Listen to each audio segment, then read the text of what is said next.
מכל הנושאים בעולם אני זוכרת שיחות רבות עם סבתא דווקא על אהבה. לנו לא היה זמן לאהוב, היא אמרה תמיד. הרי זה עניין של סדרי עדיפויות ואנחנו העדפנו לשרוד. היינו עסוקים עד הצוואר בלהמשיך לחיות. היא אמרה זאת במין קלות ראש שלובתה בתנועת יד מבטלת, כאילו הייתה אהבה מטלה כמו כל המטלות, שדרשה טרחה וזמן והשקעה רבה שלא היו בנמצא. הם ילמדו לאהוב, היא נהגה לומר בדרך כלל על זוגות שנישאו בשידוך או כאלו שהיה בנישואיהם טעם הדין של פשרה. הם עדיין צעירים, הם ילמדו, כאילו אהבה היא דבר שאפשר ללמוד וללמד, להצליח בו או להיכשל. לא התפנינו לאהוב, חזרה סבתא.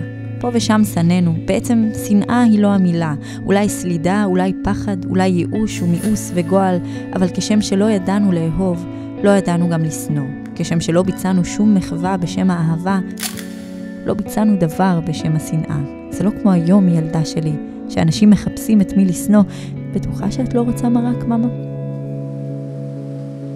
זה לא שלא ניסינו לאהוב. היו פעמים שאפילו חשבנו שהצלחנו.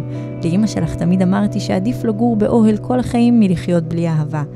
אבל לך אני אומרת, הכל שטויות. לומדים לאהוב. העיקר הכבוד. העיקר שלא יהיה קשה, שלא תלחמי בשביל האוכל שלך. היינו עניים. זה לא נורא ילדה שלי.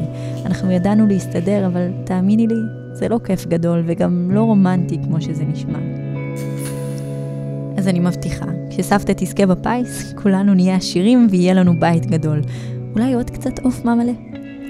השיחות האלה חזרו לעתים תכופות, כמו הטפות קטנות שנענו מצידי לרוב בהנהוני הסכמה אגביים, בהמון סבלנות ומעט קשב. אך עם הזמן הן עוררו בי מחשבות רבות על אהבה, גרמו לי לתהות אם היא הכרח, אולי מותרות. אבל סבתי, שרוב ימיה סבלה ממחסור חמור באהבה, שאור פניה היה חרוש תלמים על תלמים של אכזבות ותבוסות, על משכב חוליה שינתה את דעתה לאמור, שאהבה היא כל מה שחשוב, היא כל מה שנותר כשלא נותר עוד דבר.